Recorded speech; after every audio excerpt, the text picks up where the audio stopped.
जब जब सच्चे मन से बुलाओ तब तब माँ वैष्णो देवी खुद रास्ता दिखाती हैं।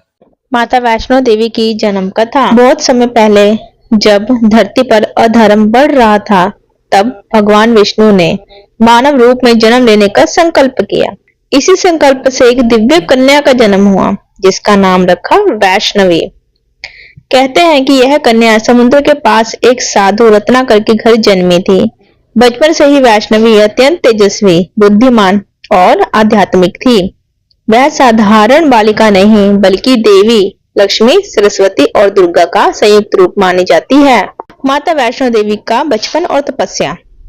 वैष्णवी बचपन से ही भगवान विष्णु की भक्ति में लीन रहती थी। जैसे जैसे वह बड़ी हुई, उन्होंने कठोर तपस्या शुरू कर दी। उनका उद्देश्य था संसार से बुराई को खत्म करना और धर्म की रक्षा करना। उन्होंने वर्षों तक जंगलों और पर्वतों में तप किया और लोगों को धर्म का मार्ग दिखाया। भैरवनाथ की कहानी। भैरवनाथ का जन्म। बहुत समय पहले जब धरती पर साधु संत तपस्या कर रहे थे, उसी समय एक शक्तिशाली तांत्रिक योद्धा का जन्म हुआ, जिनका नाम भैरवनाथ था। वह नाथ संप्रदाय के महान गुरु गोरखनाथ का शिष्य था।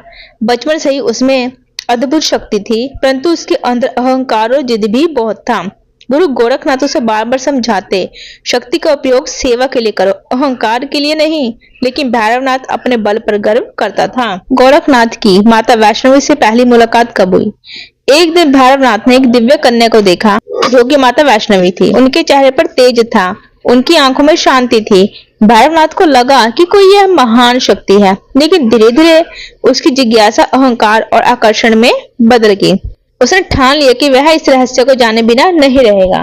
भैरवनाथ माता वैष्णवी का पीछा करने लगा। माता ने उसे कई बार समझाया, यह मार्ग तुम्हारे लिए सही नहीं है, लेकिन भैरवनाथ नहीं माना।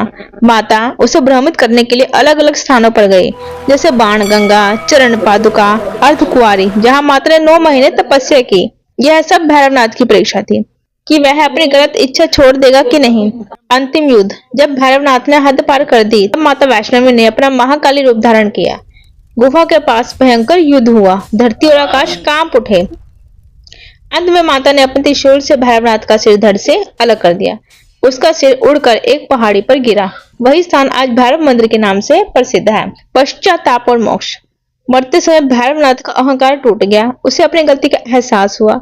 उसने माता से क्षमा मांगी, मुझे माफ कर दीजिए माता, मैं आपकी शक्ति को पहचान नहीं पाया।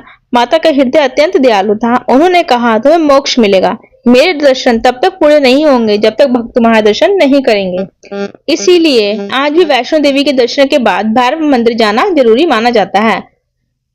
आज जम्मू कश्मीर के त्रिकुटा पर्वत पर स्थित माता वैष्णो देवी का मंदिर लाखों भक्तों की आस्था का केंद्र है। गुफा में 3 पिंडियां विराजमान हैं, महाकाली, महालक्ष्मी, महासरस्वती। ये तीनों मिलकर माता वैष्णवी का रूप बनाती हैं। माता देवी की जन्म कथा हमें सिखाती है कि सच्ची भक्ति और तप से हर बुराई पर विजय पाई जा सकती है। धैर्य और विश्वास से जीवन में सफलता मिलती है। बोलो श्री वैष्णो देवी मैया की।